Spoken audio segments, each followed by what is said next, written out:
what actions will result in that penalty being imposed upon them. And I highlight that because you saw that with In re RJG.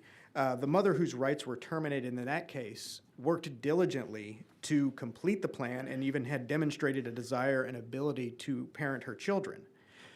On cross-examination in the lower court, the caseworker assigned to that case admitted that the mother had been doing the work. She had to go in different avenues for various reasons to get services, but she had been doing the work.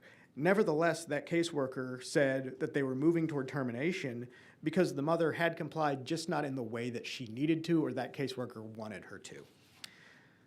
The severity of termination of parental rights as a remedy demands strict legal standards governing its use and application. There can be no room for subjectivity or uncertainty as exists with subsection O. And for this reason, I respectfully ask this committee to support House Bill 116 and the full repeal of subsection O. Thank you so much for your time and the opportunity to testify. Thank you very much. Any questions from members of the committee? Thank you so very much, Mr. Brown. Appreciate your very lengthy article that you gave us. Thank you. Thank you so much. All right, our next witness is Angela Dedick.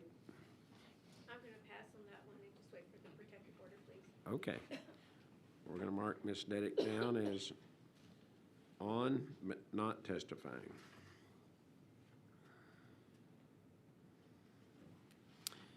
Then our next witness will be Jeremy Newman.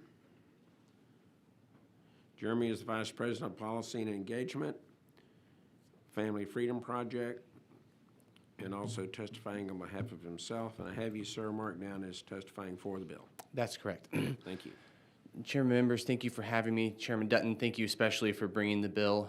This is something we've worked on in a couple different fashions for quite a long time, sometimes in the courts, sometimes in the legislature, and the courts themselves have even tried to constrain the use of this ground for termination of parental rights multiple times, but it continues to proliferate.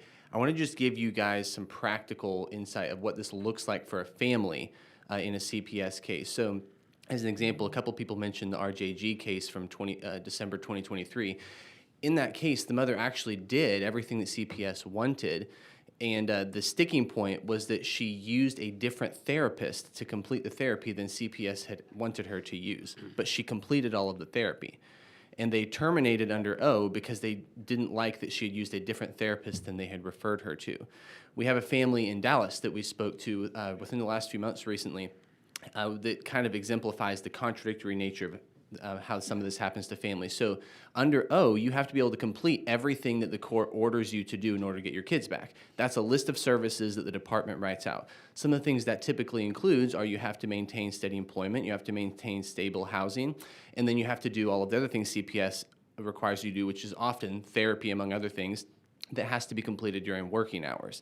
So the family that we talked to recently in Dallas, their situation was in order to meet their therapy appointments, they had to miss work, and their employer didn't want them to miss work. When they missed work, they lost their job. When they lost their job, they lost their housing, right? And all of that was something that they were allowed to be terminated for under the O ground.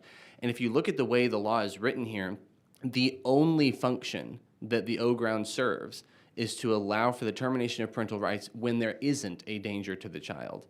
Because if there is a danger to the child, the other grounds in the family code can be used to terminate. So that kind of underscores, I think, the maybe ridiculous nature of this usage of the law is that there's not even really a pretense here that it's being used for a better purpose, because any better purpose you can imagine could be accomplished elsewhere. And so we just want to thank Chairman Dutton for bringing it. I'm happy to answer any questions and just reemphasize the support from all of the previous witnesses on this bill. Thank you, Mr. Newman. Any questions by members of the committee? Thank you. Thank you very much. Our next witness who is registered to testify is Heather